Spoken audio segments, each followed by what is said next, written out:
Suka sangat kau makan buah kabung tu. Apa yang special sangat? Sedap bang.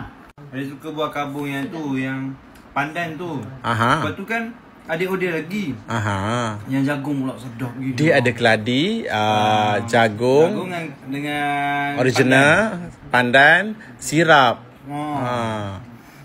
Okay, kau tahu tak yang dia boleh order juga 200 gram, 500 gram dan juga 1 kilo. Nak beli combo pun boleh. Boleh? Campur-campur? Campur-campur. Wah.